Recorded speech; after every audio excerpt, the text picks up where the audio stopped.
So as usual I try to share. हाँ sir, एक बात रह गई। हाँ उस दिन हाँ। हम बात कर रहे थे ना सर, कि यदि मंदो लग्नेश केंद्रेश करके की जी वो। जी जी, मंत्रों की बात हुई हाँ, थी। तो रमन साहब ने तो ऐसे बोला है कि वो लग्नेश यदि शनि है और वो केंद्र में है। परंतु महिधर टीका में उन्होंने बोला है नहीं नहीं, लग्नेश और शनि ये दोनों भी यदि केंद्रों में स्थित होंगे तो फिर ये हावी होगा, वो हावी होगा, वगैरह वगैरह। जी सर। तो हाँ, तो मैं बोला कि वो आपको खबर कर थैंक यू दूं। Sir, thank you. इधर टीका में अलग है। Thank you sir. हालांकि रमन साहब ने उसको ऐसा ही कहा कि लग्नेश ही यदि शनि होगा तो। सो जी जी there is difference between the two. जी। और ये प्रश्न ऐसे ही है, वो आखिरी में हर एक का इंटरप्रिटेशन ही है। तो बिल्कुल। हाँ, अब वो इन लोगों को बताना पड़ता है, आप लोगों ने बोला इसलिए, नहीं तो मैं भी डरता ही हूँ। नहीं नहीं। हालांकि कभी कभी उसका प्रयोग करता हूँ, नहीं ऐसा नहीं, वो बहुत रेयरली करता हूँ सर, रेयरली।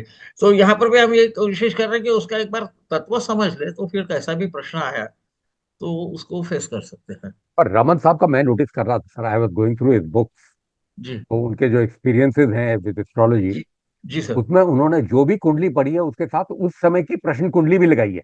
हाँ हाँ, उस वक्त करते थे सर। सर हाँ। वो प्रश्न बिल्कुल। कुंडली के बिना आगे बढ़ते ही नहीं थे। नहीं नहीं नहीं नहीं, वही वही, क्योंकि प्रश्न मार्ग तो उनको बिल्कुल मालूम था ना सर। हम बिल्कुल लोगों को तो बिल्कुल। प्रश्न मार्ग वो तो पढ़ते उसी की पढ़ते तो रचयिता आधे है। बाल जो है वो भी चले जाएंगे, ऐसा लगता है कई बार। तो हाँ, तो प्रश्न मार्ग में दिया है ना कि जी जी जी। लग्न कुंडली और प्रश्न कुंडली दोनों भी डालिए, और यदि लग्न कुंडली में फिर करते थे। हाँ दोनों में फर्क है तो फिर इसके खुद के करतूत से हुआ है, वरना इसका पुराना जो भाग्य है उसी के परिणाम उसको मिल रहे हैं, इस प्रकार से बिल्कुल। कहा गया है। तो मेरे ख्याल से वो जी। इसीलिए करते थे।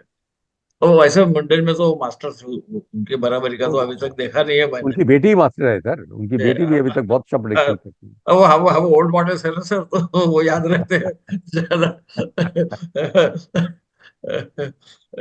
तो मैं अभी इसको शेयर करता हूँ स्क्रीन को। इसमें मैंने सबके सब श्लोक नहीं लिए, जितने हो सके उतने ही लिए हैं। तो है। जी जी जी।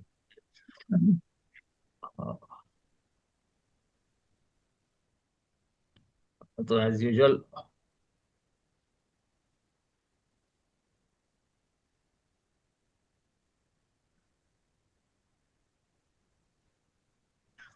ये युद्ध प्रश्न की बात आती है, तो युद्ध प्रश्न के बारे में उन्होंने बोला है।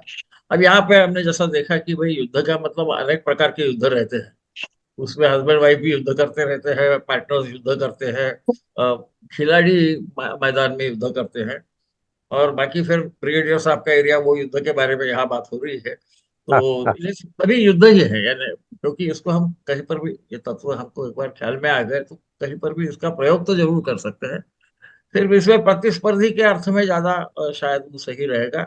जब षष्ठेश वगैरह का संबंध आएगा तो शत्रु मतलब वाकई ही शत्रु के अर्थ में लेना चाहिए, ऐसा मेरा मत है। अदरवाइज सप्तमेश और इससे देखा जाता है। तो बोलते नृप संग्राम प्रश्न विलग्न लग्नेश संस्थितात् खेट। युद्ध प्रश्न में लग्न से या लग्नाधिष्ठित राशि में जो भी ग्रह है उनका शशि मुसरिफ प्रश्न, चंद्र से मुशरिफ योग होगा तो पृच्छक विजयी, मतलब चंद्र आगे चला जाएगा, ये पीछे रहे। और यदि यही चंद्र का योग, यदि इनका अप्लाइंग एस्पेक्ट है सप्तम भाव को या सप्तमेश को, सप्तम में जो भी ग्रह है उनको, चंद्र का मतलब चंद्र उनके पास जा रहा है तो शत्रु का जय होगा, ऐसा करिए। एक ही बात है, यहाँ मुसरिफ बोला है और इधर तो प्रश्न ये फिर से आता है कि भाई फिर लग्नेश का मुथुशील क्यों नहीं कहा गया। ये प्रश्न तो जरूर आता है। तो शायद वो चंद्र को शत्रु इस अर्थ से लेते होंगे कि भाई शत्रु आगे निकल जाता है तो पृष्ठा जो है वो हार जाता है, इस अर्थ से उसको लिया हो। वरना लॉजिकली हम सोचेंगे तो लग्नेश से यदि मुथशील हो गया चंद्र का, यानी 1 डिग्री में आ गया, आपको बोलने की जरूरत है ही नहीं है, पर वो आदत है हमारी तो बोल देते हैं। तो भाई उस वक्त पृच्छक विजयी होना चाहिए। तो यहाँ पर शायद उनका शत्रु का जाना या आना, निकल जाना मार्ग से वगैरह इस अर्थ से लिया होना चाहिए। तो इसलिए मैं इसको इसलिए स्पेसिफिक मेंशन करता हूँ कि यहाँ पर सहसा नहीं तो सब लॉजिकल चलता है। ये पूरे प्रश्न यहाँ थोड़ा सा फर्क किया है। और क्यों, वो मुझे इतना ही समझ रहा है कि शायद चंद्र जो है ये मन है, और ये जब शत्रु के पास चला जाता है तो शत्रु विजयी हो जाता है, इस अर्थ से बोला है। पर उसके प्रिसाइजली उल्टा लग्नेश के बारे में क्यों बोला मुझे नहीं समझ में आया ऐसा। तो इसको कभी ऐसा, ये कॉम्पिटिशन्स वगैरह रहती है ना, टेनिस की मैच है, फलानी मैच है, आजकल बहुत चलता है, उसमें इसको अप्लाई करके देखना चाहिए कि क्या कहा गया है, और या मूल श्लोक में ही कुछ गलती हो गई होगी क्योंकि बाकी जगह कभी ऐसा हमें दिखता नहीं।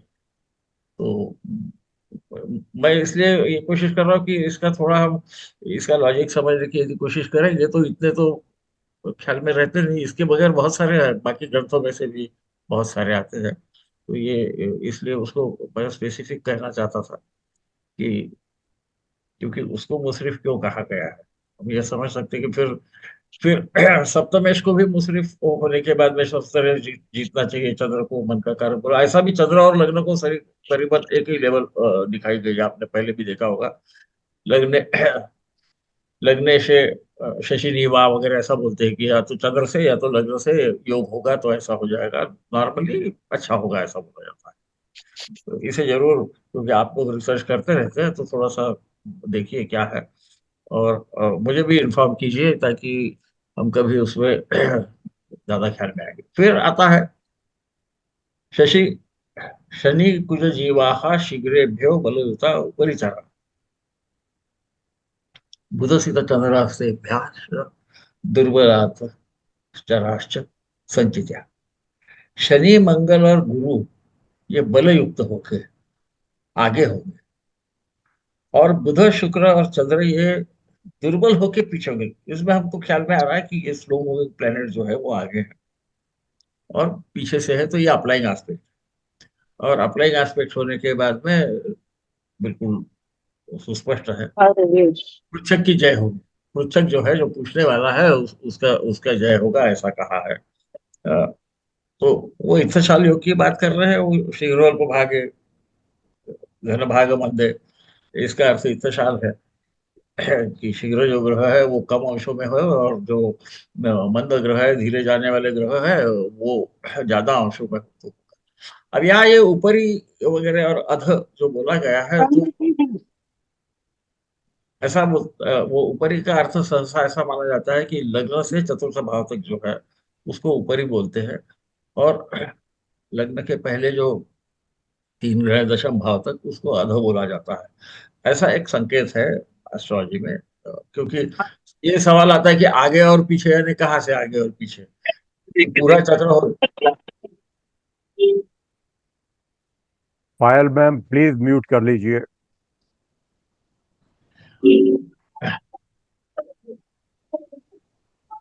म्यूट कर लो पायल मैम। जी सर।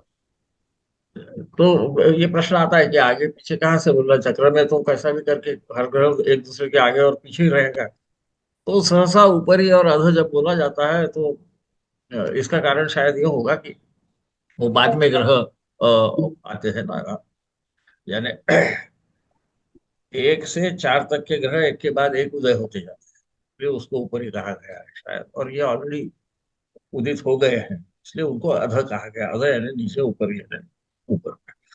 तो यहाँ पर उतना हमें ख्याल में लगा कि विथ रिस्पेक्ट टू लग्न की बात वो करते हैं। फिर बोलते हैं लग्न पता अस्तपते षट त्रिदशा यमुष शले द्वयो स्नेहा। इनमें स्नेह कब होगा, मतलब ये कब समझौता कर लेंगे, ट्रीटी करेंगे, इसके बारे में चालू है कि भाई ये लड़ाई तो कर रहे हैं, तो जय होगी तो हर वक्त जय तो होती नहीं है, कई बार अभी जैसे यूक्रेन और रशिया का चालू है वो ट्रीटी भी हो जाती है, कोशिश तो होती है कब से। तो उसने बोला कि लग्नेश जो है ये षष्ठ तृतीय दशम या एकादशम, षष्ठ त्रिदश और आय,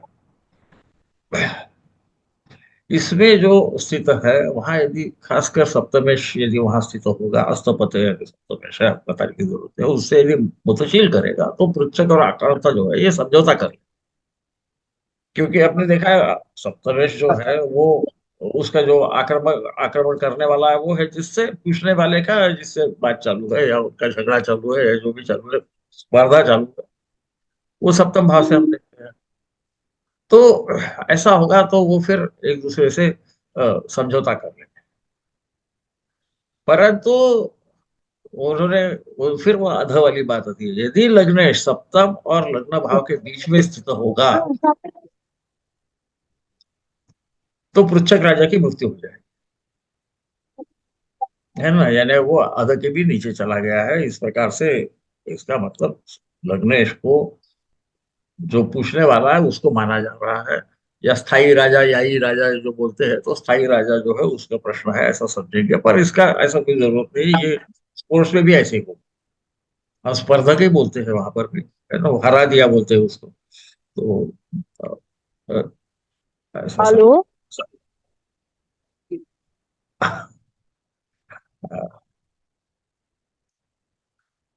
हम आगे चलते हैं। वर्गद्वयाधिपानां मुसरिफे अस्तंगतेन रणदैर्घ्यम। यानी अब इसमें कुछ जगह जो ट्रांसलेशन हुआ है उसको उनके वर्ग में ऐसी बात की है, इसका मतलब वर्ग में का मतलब षड वर्ग में, पर मुझे ऐसा लगता है वर्ग द्वया है ना, ये दोनों जो है आक्रमण करने वाला और जिस पे आक्रमण होता है वो, मतलब पृच्छक जो भी पूछता है उसको कभी भी स्थायी समझना, जिस पे आक्रमण हो रहा है, जिसका प्रश्न है कि मेरे से किसी से लड़ाई हो जाएगी, वो किसी भी प्रकार की रहेगी, चेस में भी लड़ाई समझिए उसको। तो तो क्या होगा, ऐसा वो प्रश्न पूछता है। तो यदि लग्नेश और सप्तमेश ये मुशरिफ योग में होना चाहिए, और इनमें से एक भावाधिपति जो है वो अस्त होना चाहिए, तब ये युद्ध जो है अधिक काल चलते रहे। क्योंकि ये दोनों एक दूसरे से दूर हो रहे हैं, तो इकट्ठा आके समझौता होने की तो बात ही नहीं है, इसी अर्थ से हमको लेना पड़ेगा उसको। और एक अस्त है, वो निर्णय शायद नहीं कर सकता। हम बार बार देखते हैं जब वक्र अस्त होता है तो कुछ ना कुछ निगेटिव परिणाम की बात की जाती है, और वो सेपरेट भी होते जा रहे हैं, इसलिए वो युद्ध काफी देर चलेगा, इस प्रकार से कहा गया। तो हम मुत्तशिर की नॉर्मली बात करते हैं क्योंकि सहसा पॉजिटिव साइड की रिजल्ट की बात की जाती है, पर मुशरिफ योग का वो एक संबंध आता है, वो सेपरेटिंग एस्पेक्ट है। ये तो ग्रह एक दूसरे से दूर होते जा रहे हैं। आगे कहा गया कि लग्न स्वामिनी, वो स्वामिनी गलती से हो गया, मैं उसको स्वामिनी करके भेज दूंगा सर, आपको शेयर कर सकते। लग्न स्वामिनी मंदे कंबुलोपरि जय प्रश्न। यदि लग्न स्वामी, अब मंद को शनि समझना या मंद गति ग्रह समझना, इसमें हर वक्त कंफ्यूजन रहने वाला है। मुझे वो मंद गति ग्रह ज्यादा योग्य लगता है, क्योंकि जरूरी नहीं है कि जब कोई प्रश्न पूछता है तो वो सप्तम में शनि ही होगा। तो मंद गति ग्रह इस अर्थ से ही सब, या जो अधिकांश में रहता है वो, दोनों चंद्र से उन्होंने कबूल योग करना चाहिए। कबूल योग क्या है मैं आपको बताता नहीं हूँ, आप लोगों को वर्ष कुंडली वगैरह आती है, आपको शायद वो 16 विग्रह ज्यादा मालूम। और सप्तम में शीघ्र गति होकर स्वल्पांश में होना चाहिए, वो पीछे से लगा हुआ होना चाहिए। पर अब ये यहाँ पर मंदगति है, ये एक के पीछे एक है, यहाँ पे बिल्कुल आपको ख्याल में आ रहा, और फिर चंद्र का कम्बुल योग हो रहा है, शुभ योग हो रहा है, तो क्या होगा, तो पृथक की जय हो। सप्तमेश शीघ्र गति में स्वल्पांश है, मतलब मंद ग्रह तो लग्नेश ही है ना। और लग्नेश ये हमारे जो आपको प्रश्न पूछ रहा है उसकी बात है, इसलिए उसकी जय। नीचे में मैंने वो लिख दिया है, ऊपरी का अर्थ क्या और अध का अर्थ क्या, एक अपने को ख्याल में रहने के लिए, क्योंकि ये ऊपरी और अध शब्द बार बार आपको ताजी ग्रंथों में मिलते रहेंगे, तो इसलिए बोला। और ये लग्न स्वामिनी हो गया है, वो मेरी गलती है, वहां स्वामिनी होनी चाहिए। अब इसके बाद में हम चलते हैं, हम बार बार ये देख रहे हैं कि ये यदि एक दूसरे को मिलने जाए, यदि जो प्रतिस्पर्धी है वो लग्नेश के पास जाने लगे, तो सहसा लग्नेश हावी हो जाता है। इस अर्थ से भी आप उसको ले सकते हो, तो इसका मतलब मुशरिफ होगा तो क्या होगा, इसको आपको विचार करना। कभी कभी दूसरा उसका रिवर्स साइड दिया नहीं रहता, तो हम समझ सकते हैं कि यदि सप्तमेश मंद गति है और लग्नेश शीघ्र गति है, और इनका यदि कम्बुल योग इसमें हो जाता है, तो नैसर्गिक है कि जो आपका प्रतिस्पर्धी है वो जीत जाएगा। उसको आप आक्रांता राजा समझिए, प्रतिस्पर्धी समझिए, बात एक ही होती है। अब ये बोलते हैं कि एवं गुणे तो तस्में अभी प्रविष्ट नष्टे अस्तपति नीच स्थित।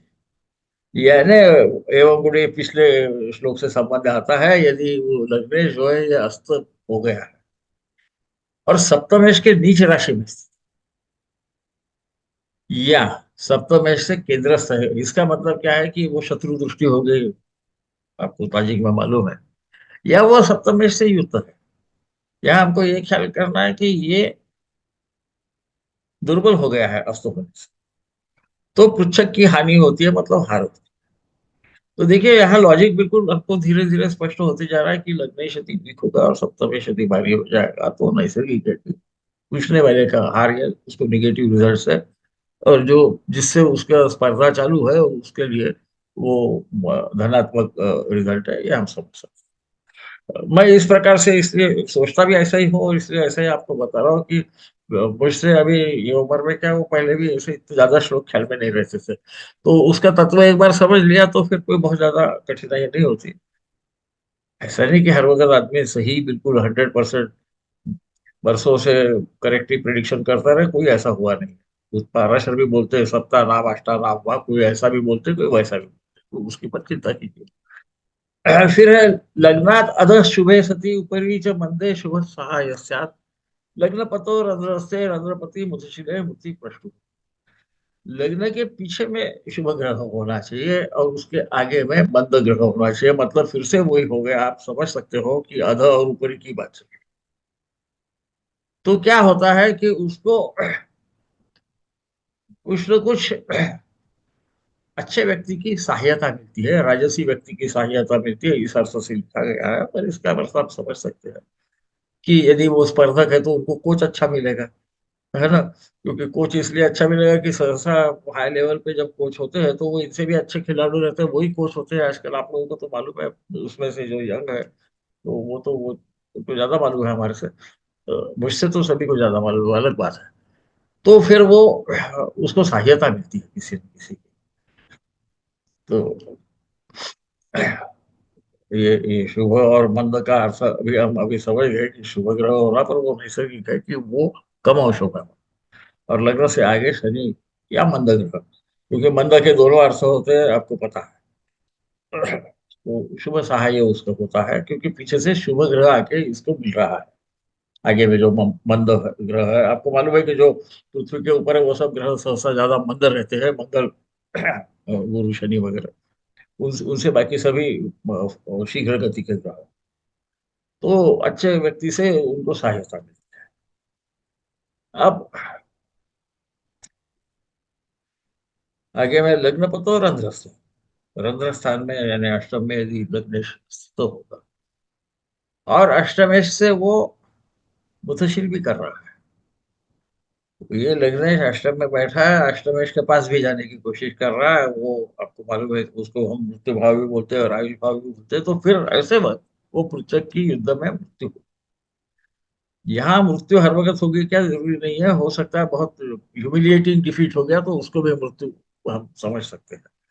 या किसी दो शत्रुओं में झगड़े चालू है, आजकल पॉलिटिशियंस में ज्यादा चलते हैं, एक दूसरे पे इज्जत उछालना चालू कर दिया तो उसको भी मृत्यु समझना चाहिए, क्योंकि नाम खराब होना भी मृत्यु की ही बराबरी तुल्य माना जाता है।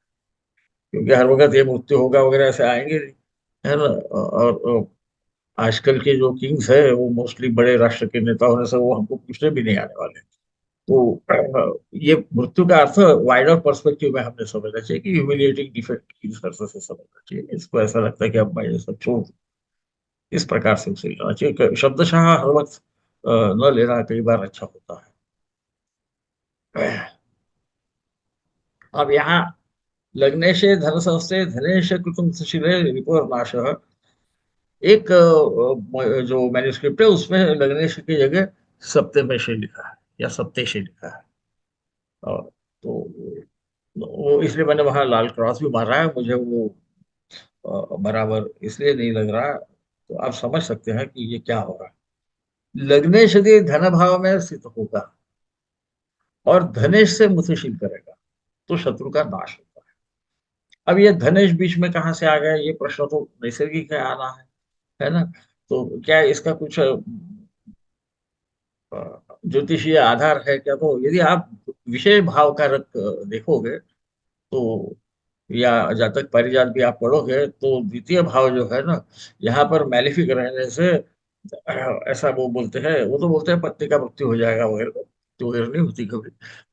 वो शादी वादी टूट जाती है। इसका कारण ऐसा कि वो सप्तम भाव का अष्टम स्थान,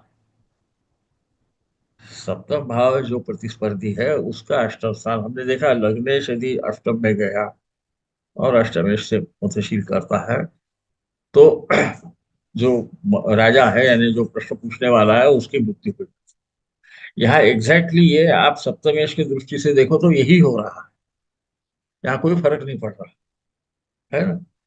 वहां वो अष्टमेश से मुतशील कर रहा था, यहाँ वो सप्तमेश के अष्टमेश से मुतशील कर रहा है, और इसलिए शत्रु का नाश होता है ऐसा कहा गया।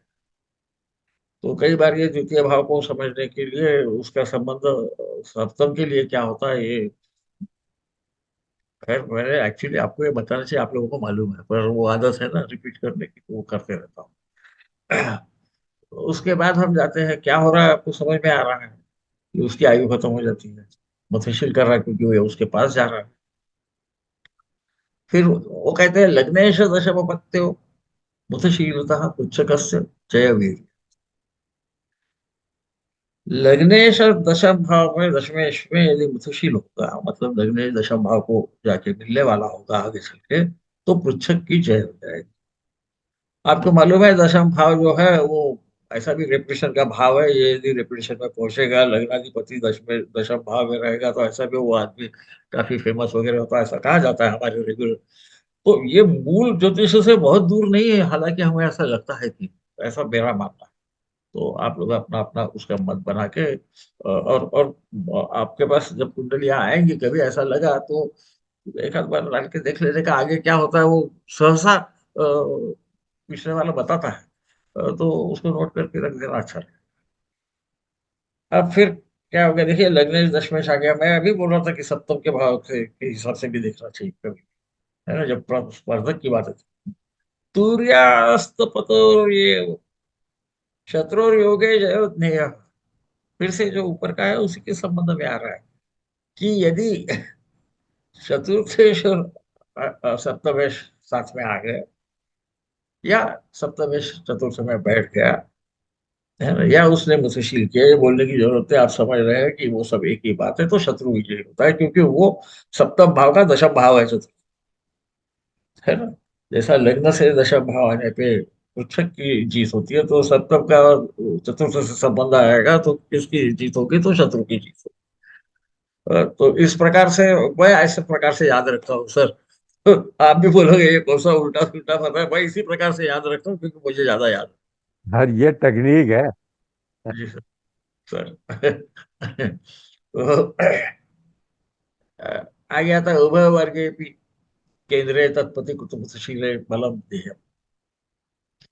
फिर से ये वर्ग शब्द आया, मुझे ऐसा लगता है वर्ग का अर्थ ये दोनों, यानी सप्तम वर्ग और लग्न वर्ग, इसकी बात कर रहे हैं, क्योंकि कई कई टीकाकारों ने उसका अर्थ उनके वर्ग में ऐसी बात की है कि जिस वर्ग में वो स्थित हो तो ग्रह जब कहीं पर भी बैठेगा तो वो सब 16 वर्गों में कहीं ना कहीं स्थित होगा। या वो स्ववर्ग ऐसा बोला जाता तो हम समझते थे कि वो वर्गोत्तम है वगैरह, ऐसा हम समझते थे, ऐसा लिखा नहीं है। तो मुझे ऐसा लगता है कि ये जब वर्ग बोलते हैं वो उन्हीं की बात कर रहे हैं। तो उभय वर्ग भी केंद्र, दोनों यदि केंद्र में होंगे लग्नाधिपति और सप्तमाधिपति, क्योंकि ये सब विजय पराजय की बात चल रही है, दो लोगों में स्पर्धा की बात चल रही है। और बुद्धशील भी करे तो क्या होगा, तो उनमें जो बलवान होगा उसकी विजय होगी। अब ये बलवान क्या होगा, हाँ ये षडवर्ग में जो बलवान होगा उसकी विजय होगी, इस अर्थ से बताया जा रहा है वहां वो वर्ग का सब, ऐसा मुझे लगता है, क्योंकि बलवान फिर कैसा अस्त और वक्र तो रहेंगे नहीं, क्योंकि अस्त और वक्र होते साथ वो ग्रह अपनी शक्ति खो बैठता है। हमने पहले से देख रहे हैं जहां जहां अस्त या वक्र आता है तो वो निगेटिव रिजल्ट की बात करते हैं। तो क्योंकि वर्गों में राशि चक्र itself या पहला वर्ग है, हमें मालूम है, हम जब षोडश वर्ग की बात करते हैं क्षेत्र ही पहला वर्ग है। अब हम और थोड़ा आगे बढ़ने की कोशिश करते हैं। अब यहाँ फिर से एनर्जीज की बात आई हुई है। चर राशो सबलत्वम जित्वा प्रांते विनाश। बात लग्नेश की चालू है। ये जो दो है ना, पिछले उभय वर्ग जो है, ये इसमें से जो चर राशि में स्थित होगा और बलवान भी हो, वो क्या करेगा, तो वो जीत कर बाद में खुद ही नष्ट हो जाए। क्योंकि चर राशि की स्पीड बहुत ज्यादा है, पर आगे जाके वो स्थिर राशि में ही जाने वाला है। ये आगे का एक्स्ट्रापोलेशन कर रहे हैं, चर राशि में एनर्जी तो ज्यादा रहती है, इसमें कोई सवाल नहीं आता है ना। परंतु वो जल्दबाजी भी कर सकते हैं, शायद उसका संबंध यहाँ पर लाया होगा, ऐसा मैं समझ क्योंकि चर राशि सबलत्व ये पहले के उभय वर्ग से संबंधित होता है। वो पहले उसको विजय प्राप्त हो जाती है, चर राशि में जल्दी रिजल्ट आते हैं सहसा। परंतु धीरे धीरे आगे जाते जाते वो स्वयं नष्ट होगा, ऐसा कहा गया। हो सकता है उसका कारण यह है कि फिर नवमांश में वो धीरे धीरे स्थिर राशि के पास और बाद में स्थिर नवमांश और बाद में उभय नवमांश पर, ऐसा उन्होंने कहा नहीं है। ये मैं मेरा इंटरप्रिटेशन करने की कोशिश करता हूँ। फिर आता है कि लग्न पतावन्ते सह पृष्ठा नश्यति परस्तपे षष्ठ।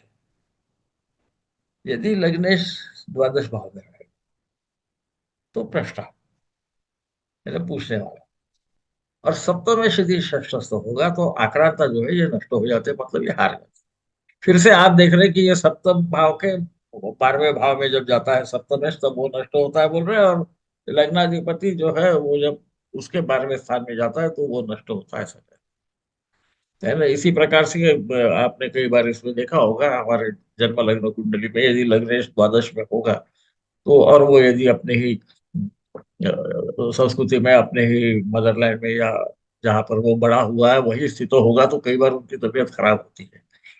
वो बाहर जाने के बाद में सुधर भी जाती है, पर ये आप कभी कभी देखोगे। तो इसी प्रिंसिपल को उन्होंने बड़े अच्छे ब्यूटीफुल ढंग से किया है।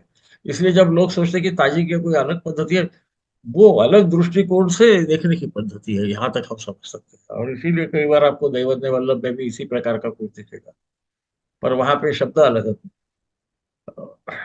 मतिदार्थ अलग नहीं है। तो इसका मतलब लग्नाधिपति जो है वो खुद आक्रमण, जिस पर आक्रमण हो रहा है वो है, जो उसको फेस करेगा वो है, वही पूछने को आएगा। आगे आता है खपतो लग्न। ख तो आपको मालूम है, दशम भाव को बोलते हैं, आकाश को भी बोलते हैं, है ना। ओम खम खलको काय नवा, अपने सूर्य का मंत्र है, जो आपने मंत्र शास्त्र के विज्ञान ज्ञाता है उनको मालूम है, ज्ञाता है उनको मालूम है। दशमें लग्न में और सूर्य शनि चतुर्थ जो है ये सप्तम में, तो शत्रु की जो सेना है, उसको मदद मिलती है। यन मुथशीलो रविंदु तस्य बलम मुसरिफे हानि। फिर क्या होता है, यदि सूर्य और चंद्र का मुथशील होगा तो पृष्ठा को बल मिलता है, क्योंकि सूर्य जो है वो इसको रिप्रेजेंट करता है। हमको मालूम है कि लग्न भाव का जो कारक है, पहले पृष्ठा का कारक वो सूर्य ही है ना। तो उससे यदि चंद्र मुथशील करता है तो पृष्ठा को बल मिलता है, और उससे मुसरिफ करे, उससे दूर होते जाता है यदि चंद्र, तो नैसर्गिक है कि फिर वो सप्तम भाव की तरफ जाएगा, तो पूछने वाले को हानि होती है। तो यहाँ पर केवल दशमेश की लग्न स्थिति से बात चल, और बाद में वो कहते हैं कि शुरू में वो दशमेश की बात कर रहे हैं, उसके आगे सो चतुर्सेश की बात कर रहे हैं, फिर वही 1 10 और 4 7 का आपको वहां पे कॉम्बिनेशन दिख ही रहा है, किसको सहायता मिलेगी नहीं मिलेगी। और सूर्य और चंद्र की भी बात है। इसलिए कभी इंस्टेंट कुछ होने का हो उस वक्त शायद ये ज्यादा महत्व का होगा, क्योंकि चंद्र की स्पीड बहुत ज्यादा रहती है, आपको पता है। वो कई बार बुद्धिशील बोलने के बाद में एक ही अंश में होगा, तो बहुत जल्दी वो सूर्य के आगे चला जाएगा और मुशरिफ में कन्वर्ट हो जाएगा। तो उस वक्त फिर से जो मेरी बार बार बोलने की आदत है, कि वो विवेक का प्रयोग करना ही पड़ेगा, कि जो प्रश्न पूछ रहे हैं उसकी अवधि को कितनी है करके, है ना। तो उसको शायद हमें उसका प्रयोग करना पड़े उसका। अब ये आने जाने का प्रश्न चालू हो गया, मैं बाहर जा सकूंगा नहीं जा सकूंगा, वो चलते रहता है। यंग बच्चे ज्यादा पूछते हैं, मम गमनम भविता किम नवेति लग्नेश्वरे नवा केंद्रे नवमेश मुतुशिले सति नवमेशे वा भवे गमनम। प्रश्न में सहसा तीसरा भाव और नवम भाव को प्रवास का भाव मानते हैं, थोड़ा लंबा प्रवास जो है वो नवम को मानते हैं, तृतीय भाव को जरा शॉर्ट प्रवास मानते हैं। ऐसा नहीं कि वहां सप्तम को नहीं मानते, उसको भी मानते हैं। वो अलग लग जाता। तो ये प्रश्न में क्या होगा कि लग्नेश होना, पहले तो वो केंद्र में होना, फिर नवमेश से उसका मुतशिल भी होना, या नवमेश केंद्र में होना, वो लग्नेश से मुतशिल करे। देखो ये दोनों जब भाव इकट्ठा आने चालू होते हैं तो प्रवास होगा, और केंद्र में आने से उनमें स्थान बल की यहाँ बात शायद चालू है कि केंद्र का बल होता है, केंद्रादि बल आपको मालूम। तो फिर उनको शक्ति आती है, इस प्रकार से कहा गया है। और ऐसा भी वो केंद्र में होगा तो बाकी सब जगह वो शत्रु दृष्टि से देखेगा। तो नैसर्गिक है कि अपने मातृ स्थान से या जहां पर भी वो का है उसको वो शत्रु दृष्टि से ही देखेगा, लग्नेश या नवमेश जो भी है वो, है ना। तो वहां से दूर जाएगा तो, और जाएगा कहाँ, तो नव भाव में जाएगा, नव भाव की तरफ जाने को देखेगा तो प्रवास करेगा। अब आगे होता है लग्नस्थे नवपते लग्नादि में मुतशिलेश संचारात्। अब क्या होता है? तो नवमेश लग्नस्थ होगा तो अब यहाँ से कोई भी केंद्र नहीं चल रहा, अभी वो लग्न में होना चाहिए, और लग्नेश से मुतशिल भी करे तो भी संचार होता है, ऐसा बोला है। पर संचार का अर्थ दोनों होता है, कि गमन भी हो सकता है या जाना आना चलता है। उसका मुझे लगता है वो जाना आना चलता है, यह अर्थ में ज्यादा सही है, क्योंकि उसका संबंध सामने सप्तम भाव से आएगा, जो शॉर्ट ट्रैवल का भाव हम मानते हैं, एवं मैं मानता हूँ तब तो, है ना। आगे वो कहते हैं रहितो याति पुनर्हा नवम दृशा वर्जिते योगे, परंतु नवमेश व लग्नेश की नवम भाव पे दृष्टि यदि नहीं होगी तो गमन नहीं होगा। तो यहाँ वो दूर जाने के भाव पे उनकी दृष्टि भी महत्व रखती है, इस प्रकार से माना गया। कब? जब नवमाधिपति लग्न में होके लग्न से मुंसलिक करेगा तब, क्योंकि वो फिर एक ही जगह में स्थित होगा, उनका कोई संबंध ही नहीं आ रहा। आपको ऐसा भी मालूम है, हमने पहले देखा है कि वो कार्येश और लग्नेश इनका आपस में दृष्टि भी होना चाहिए, जो बोल रहे हैं ना, वही प्रिंसिपल को वो यहाँ पर दूसरे ढंग से हमें बता रहे हैं। तो कभी कभी एकदम परस्पर विरोधी ऐसा लगे भी तो मेरा सजेशन ऐसा होगा कि उसके पीछे में हम कुछ मिस कर रहे हैं, कि ये दिखे तो शायद उसमें अपने को ज्यादा लाभ हो सकता है। अब आता है लग्न पतो केंद्र से सहज ग्रह मुतशिले च विक्रूर। वही तृतीय ग्रह की बातें मैं भी कर ही रहा था। गमनम स्यात् अस्मिन् वा केंद्रे क्रूरे च नास्ति गति ही। लग्न केंद्र में होकर तृतीय ग्रह जो है उससे मुतशिल करेगा, परंतु केंद्र में अन्य ग्रह नहीं, तो फिर प्रवास होगा, क्योंकि केंद्र का ग्रह जो है वो और कुछ करेगा। तो यहाँ पे केवल लग्न, और इसका मतलब जब वो कुछ आपको बता रहा है कि लग्नेश और फलाना, तो इसमें दूसरे ग्रह वहां नहीं आए या उसकी कहीं स्थिति बता रहे हैं वो न आएंगे तो अच्छा है। केंद्र में अन्य क्रूर ग्रह होगा तो प्रवास नहीं होगा, है ना। क्योंकि तृतीय की भाषा बात चालू है, तो वो क्रूर ग्रह जब वो तृतीय पे फिर से अपनी दृष्टि डालेगा, आपको मालूम है कि ताजिक में दृष्टि कैसी जाती है, तृतीय भाव पे भी दृष्टि। तो क्रूर भाव, क्रूर ग्रह आने से शायद जो हो रहा है, जो संभवतः अच्छी चीज है, उसको शायद वो रोकने की कोशिश करता है, इस अर्थ से ही बोला गया होता। अन्यथा वो दृष्टि अच्छी मानी गई। परंतु आगे भी आप श्लोकों में देखोगे कि वो क्रूर भी नहीं होना और क्रूर दृष्टि भी नहीं होना, ऐसा कई बार बोला जाता है। तो वहां फिर उसका जो तीक्ष्णता है वो शायद ज्यादा बढ़ जाती है। तो जब भी क्रूर दृष्टि बोलेंगे तो क्रूर ग्रह की भी दृष्टि हो सकती है, या केंद्र की दृष्टि, स्क्वायर की जो दृष्टि है उसको हम शत्रु दृष्टि मानते हैं, है ना। आस्ते क्रूरो च यत्कार्ये नित्याविघ्नमत एव आकाशास्ते पापे राजगुरु देशतो निजात्मा। तो सप्तमस्त जो गुरु ग्रह है वो क्या करता है, वो प्रवास के उद्देश्य में विघ्न डाल देता है। अब ये ऑब्वियसली जब वो लग्न में रहेगा तब भी करेगा, क्योंकि आपको मालूम है ये सब शत्रु दृष्टि से वो चारों को देख रहे हैं, है ना। तो कोई बहुत वो अलग नहीं जा रहे हैं, वो अलग अलग दृष्टि से आपको शायद समझाने, मुझे शायद ये भी समझाने की कोशिश करें कि दशम में होगा तो भी नहीं जाने देगा। तो प्रत्यक्ष जब चार्ट आते हैं और हम कुछ बोलते हैं, तो और शायद इसीलिए हमारे रमन साहब दोनों भी कुंडलियां डाल के दिखते थे। ये कारण हो सकता है कि हाँ क्या हो रहा है, हो सकता है, क्योंकि वो बहुत ही पहुंचे हुए थे। हम बिल्कुल बच्चे थे तब पढ़ते थे, एस्ट्रोलॉजिकल मैगजीन आता था हमारे यहाँ पर, हमारे पिताजी भेजते थे जाके लेके आओ। तो खैर छोड़ दो। और दशमस्तक क्रूर ग्रह यदि होगा तो वो क्या करेगा, तो सरकार, ज्येष्ठ व्यक्ति या आप खुद, प्रवेश का उद्देश्य को विफल करना। हमने देखा है पहले भी कि दशम में अच्छा कुछ संबंध आया तो उसका प्रवास होता है या उसको सक्सेस मिलता है। प्रतिस्पर्धी में हमने देखा कि सक्सेस मिल जाता है। नैसर्गिक है कि वहां यदि क्रूर ग्रह होगा तो क्या करेगा, तो वही उसमें बाधा डालेगा। अब सरकार, ज्येष्ठ व्यक्ति बोलने के बाद में, आपको मालूम है दशम भाव को राजस्थान भी बोलते हैं, राजा का भी स्थान है, राजा वही है ना। और फिर सबसे बड़े राजा आप खुद हो, आपका कारक भी तो सूर्य ही है ना। तो इसलिए वो विफल करेगा ऐसा शायद। मैं बार बार शायद इसलिए कह रहा हूँ कि ये मेरा इंटरप्रिटेशन है। शब्दशाह उसको अप्लाई करने से मुझे ऐसा लगता है उसका तत्व समझ के हमें यदि अप्लाई करें तो हमें यश ज्यादा मिलने की संभावना है। मैं 100% मिलेगा ऐसा कभी नहीं बोलता। क्योंकि कई बार ना लोग हमारी गलती हो गई तो आके बताते नहीं है कि गलत हो गया करके, वो बेचारे बड़े सज्जन रहते हैं। तो और हमको लगने लगता है कि हमारा हर वक्त सही होता है।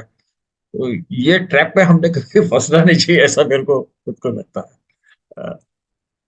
तो इतना करके मेरे ख्याल से, हाँ, वाह वाह। मैंने आपका आज आज आपका ज्यादा दिमाग नहीं खाया, पर दिमाग में कुछ डाल दिया है। इसको आप सोचते बैठिए। और अगले इसमें भी इसका थोड़ा बहुत संबंध आएगा, फिर बाकी हम विषय लेंगे। ऐसा करते हुए 12वें भावों में क्या हो सकता है उसको देखते हैं। और फिर आपको ख्याल में आ जाएगा कि वो जो बाकी के जो प्रश्न है ना, जिसको वो विविध प्रश्न बोले हैं उन्होंने, उसका सबका आधार एक ही है। और इसीलिए यदि कोई विचित्र प्रश्न आ गया है जिसके बारे में कुछ प्रश्न तंत्र में लिखा नहीं गया है, तो हम समझ सकेंगे कि हमें कैसा देखना है। मैं कई बार हमारे शिष्यों को क्या, वो भी बहुत विद्वान लोग हैं बेचारे, पर अब मेरे से उम्र में कम है ना, तो बोलते कि हम आपके शिष्य हैं, तो वो उनके उनकी महानता है। तो मैं उनको कई बार बोलता हूँ, देखो, कोई भी आपको प्रश्न आएगा उसके छोटे छोटे पहले टुकड़े करके पहले ये समझने की कोशिश करो ये एक्चुअली हमने कहाँ देख रहा है। क्योंकि हम यदि उसका भाव ही नहीं देख सके तो हम भावाधिपति भी नहीं देख सकेंगे, और वो क्या काम कर रहे हैं वो भी नहीं समझ सकेंगे। तो यहाँ पर भी आपको ख्याल में आएगा, वही दशम, वही सप्तम, वही चतुर्थ, इसी की बात चल। देखो रोग में भी आपने देखा कि जो वैद्य है जो ट्रीट कर रहा है वो लग रहा है ना। तो आपको मालूम है सप्तम जो है जिससे उसकी प्रतिस्पर्धा है वो रोग है, तो रोग ही उसको ठीक करना है। अच्छा, उसको यश मिलेगा तो वो दशम भाव में जाएगा। वो रोगी है। और वो चतुर्थ भाव जो वो औषध है वहां गड़बड़ करेगा तो इधर आप उसको यश नहीं आएगा। बात वही है। पर उन्होंने कितना ब्यूटीफुली अलग अलग चीजों को इन ग्रहों में यहाँ पे बता के हमको बताने की कोशिश की है कि क्योंकि उस वक्त मेमोरी अच्छी रहती थी, लोग सभी मेमोराइज करते थे, सभी स्मरण में रखते थे। आपको मालूम है 4 वेद, 6 वेदांग, 18 महापुराण, उपनिषद, ऐसे सब चीजें। और फिर उसके व्यतिरिक्त बाकी उनकी जो भी स्पेशलिटी रहती, धनुर्वेद, आयुर्वेद वगैरह, वो याद रखते थे। अभी तो इतनी हमको याददाश्त नहीं है, तो इसलिए शायद उन्होंने उस फॉर्म में दिया ताकि उसको एकदम याद आ जाता है। मुझे लगता है कि ऐसे भी पाराशर ने बोला है कि कलयुग आया है, लोगों की जरा थोड़ा कमजोर होते जाएंगे याददाश्त करके। बिल्कुल सर, तो बिल्कुल। मैंने मेरा अपना शॉर्टकट ये निकाल दिया कि इसका अर्थ समझने की कोशिश करेंगे, और जो प्रश्न है वो यहाँ कहाँ फिट होता है उसको हम देख रहे हैं। बड़े भाई का यदि संबंध है तो हम 11वें भाव को देखेंगे, बड़े भाई से मेरा झगड़ा होगा, यही प्रिंसिपल वहां यूज करें। है ना? या भाई साले साहब से झंझट हो रही है तो हम 9वें भाव को देखेंगे, वहां पर भी फिर वही प्रिंसिपल करेंगे, लग्नेश और वो 9वां भाव। और इसी को हम अलग अलग ढंग से यूज कर सकते हैं। इसलिए ये मैं मेरे पद्धति से साहब विचित्र सिखा रहा हूँ, तो मेरी गलती हो गई तो मुझे याद दिला देना सर। क्योंकि क्या है, मुझे वो रेगुलर पढ़ाना तो आता ही नहीं है। ये कमी है मेरी, जो मालूम है। पर मैं ऐसे ही देखता हूँ, नहीं ये नहीं, याद भी बिल्कुल रहता ना, हमें याद भी रहता सर। सही मुझे बात। असल कोई, में हमारी प्रॉब्लम है सर कि हम लोग श्लोक को हमें याद रहता नहीं। नहीं नहीं रह नहीं सकते सर, कितने श्लोक है सर। नहीं, पर आपको आपको तो फिर भी कम से कम उनका सेंस याद रह नहीं, जाता है सर, वो कभी कभी चाहे आ कुछ जाते हो। हैं। हाँ, वो कभी कभी आ जाते हैं, पर हर वक्त क्योंकि नहीं आते। आपने संस्कृत पढ़ा है सर, हम लोगों ने संस्कृत जो नहीं है नहीं कुछ, सीखा है। सर आपको नहीं बहुत मालूम, ज्यादा। मेरा मेरा जिंदगी का सबसे बड़ा दुख हुआ आपको। मैं जब 8th स्टैंडर्ड में गया तो ये महाराष्ट्र गवर्नमेंट ने संस्कृत पढ़ाना बंद कर हाँ, दिया। रादर मैं जब 5th में गया तभी बंद कर, तब तक बंद संस्कृत कर दिया पढ़ाते, था। है ना। तो फिर मैंने सोचा कि ये हमको ही खुद को पढ़ना चाहिए, तो क्योंकि भाई थोड़ा शकीला स्वभाव है मेरा। तो बिल्कुल मैं बोला, बहुत पढ़ना चाहिए था। ट्रांसलेशन तो किया है पर ये सही है कि नहीं, कैसा समझेगा मुझे। तो फिर बिल्कुल। वो, हाँ, धीरे धीरे धीरे उसके फिर संधि विग्रह वगैरह मुझे फॉर्चुनेटली आता था। तो वो करते करते फिर मैं वो हर शब्द को अर्थ निकालना शुरू किया सर। तो ये है। वैसा हमारा सुनील जॉर्ज बोलता है कि संस्कृत के स्कॉलर है, मैं उसको बार बार बोलता हूँ कि मेरे को नहीं आती, फालतू वाला मत कर, मेरे को गलत लिखा है ये समझता। क्योंकि I was an Ishwar sir, तो मुझे गलत ढूंढने की बड़ी ज्यादा उसमें महारत हासिल है कि यहाँ गलती हो रही है। तो वो समझ जाता है कि नहीं, ऐसा अर्थ नहीं हो सकता इसका, कुछ भी हो गया तो। That is what is required था। हाँ, पर we have to, I mean, क्योंकि मूल क्या बोला वो तो समझना ही चाहिए सर। जी। बहुत बार हम देखते हैं कि अलग अलग, और पांडुलिपियां भी अलग अलग, क्योंकि वो सब मेमोराइज था। बाद में फिर बहुत सालों के बाद में उन्होंने लिखना चालू किया मेरे ख्याल से, करीबन वराह हम्म। मिहिर के वक्त से वगैरह उस समय में लिखना चालू हो गए। तो जब वो पुराना जो था, वो याददाश्त में जिसकी थोड़ी कमजोरी आ गई, अपनी उम्र के लोग होंगे जिन्होंने लिखना चालू किया होगा, ये सब आक्रांता आ रहा है तो चलो लिखना शुरू करो। लोग जिंदा रहेंगे नहीं रहेंगे तो ग्रंथ तो रहेंगे। तो शायद हम्म। फिर उसमें कभी कभी वो आ जाता है। पराशरी में भी आपने सब देखा होगा, देखिए गणेश दत्त पाठक की जो पांडुलिपि है उसमें काफी श्लोक अलग है। और या। सीताराम झा जी ने जो जिसका उपयोग किया उसमें श्लोक अलग है। तो गलत कुछ नहीं है। या जटाशंकर सुनो, यानी श्रीधर ने जो टीका की है उसकी जो पांडुलिपि उसमें कुछ श्लोक अलग है। तो वो वहीं से मेरे को फिर वो दिमाग में आने लगा कि भाई इसका अर्थ क्या है, इसका लॉजिक क्या है, उसको सोचना कर। वही मैं इन लोगों को दिमाग इनका खराब करते जा रहा हूँ, कोशिश कर रहा हूँ कि ये भी इस ढंग से सोचेंगे तो बहुत आसान हो जाता है। आसान, जी। आसान हो जाता है। प्रश्न कुछ होगा तो जरूर पूछे, मुझे जितना समझेगा उतना मैं बताने की कोशिश करूँ। हाँ, किसी को कोई प्रश्न है तो पूछ सकता है।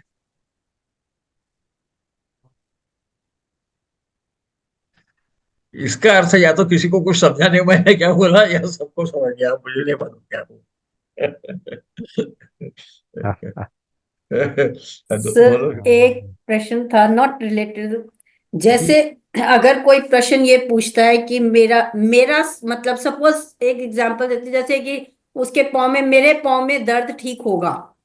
हाँ, अब बिल्कुल। कहते तो अब कहते हैं कि प्रथम भाव से प्रश्नकर्ता को देखते हैं, लग्नेश बराबर।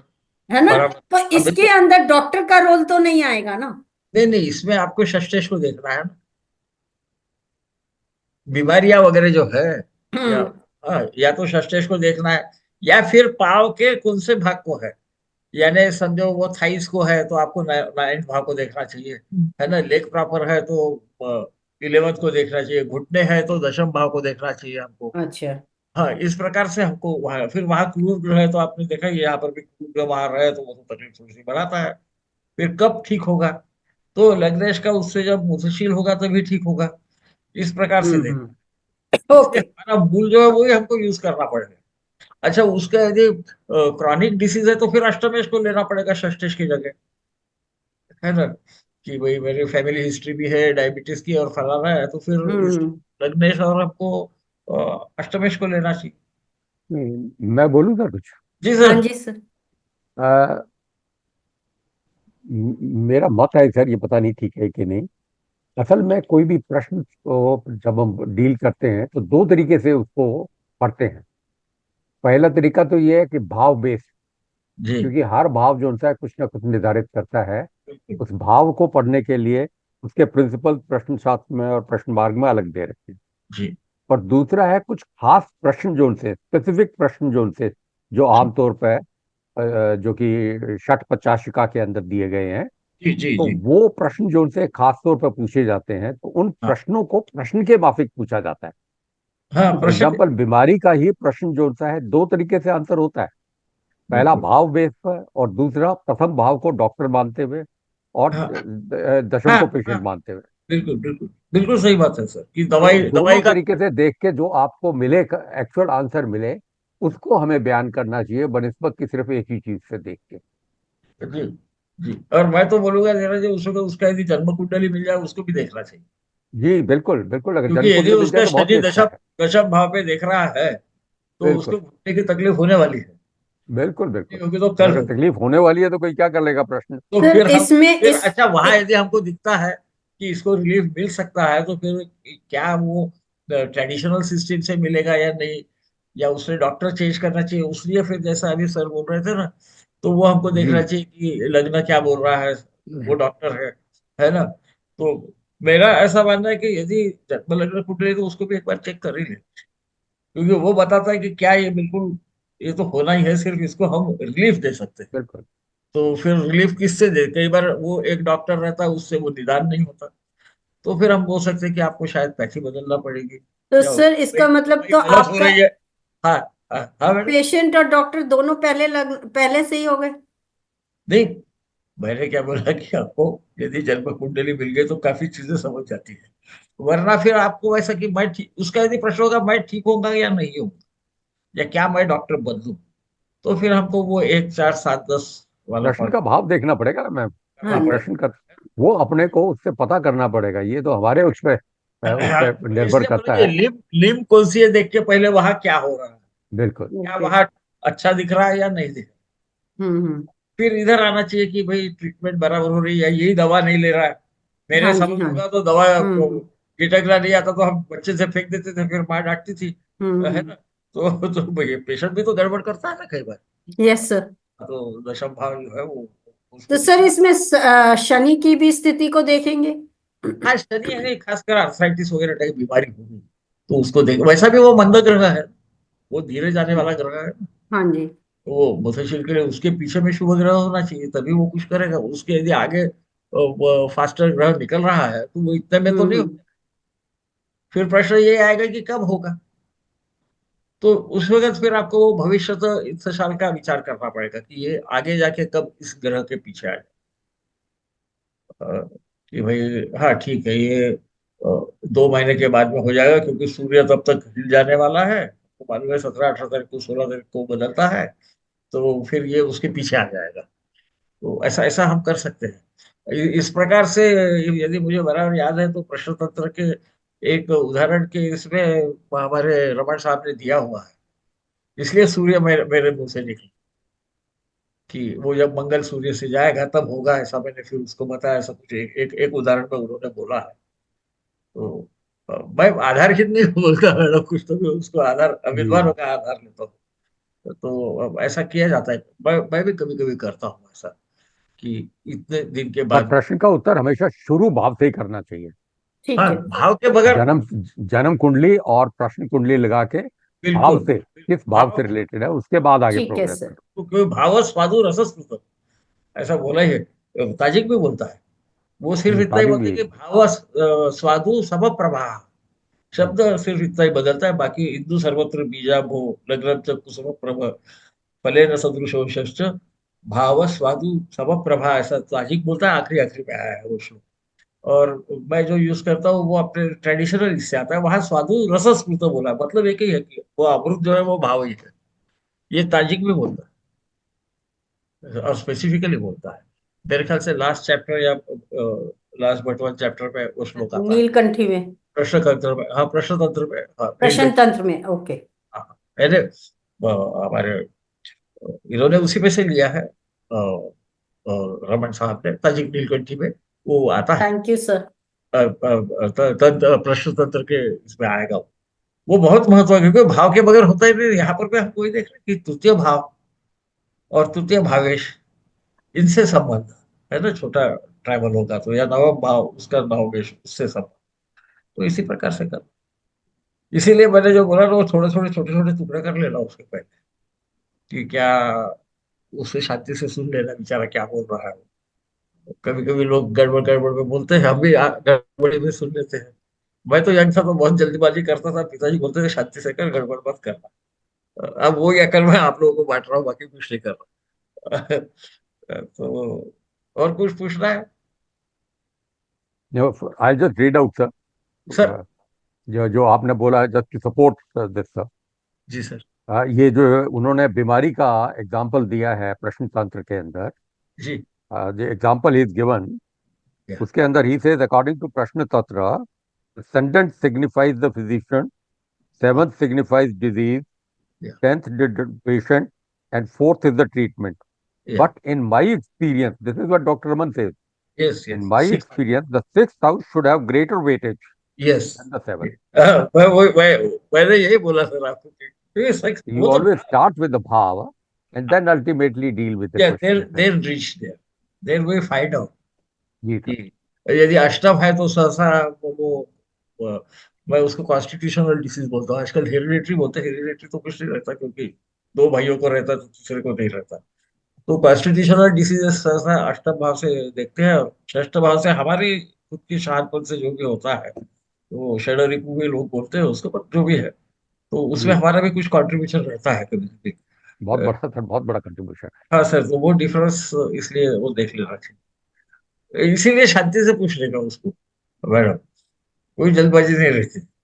वो आता है, वो जल्दबाजी में आता है, तकलीफ रहती है बेचारे को. जी. गलती नहीं है पर ताकि हम भाव एक बार फिक्स करें फिर लग्नेश का किससे मुतशील होना चाहिए ये हम फिक्स करें.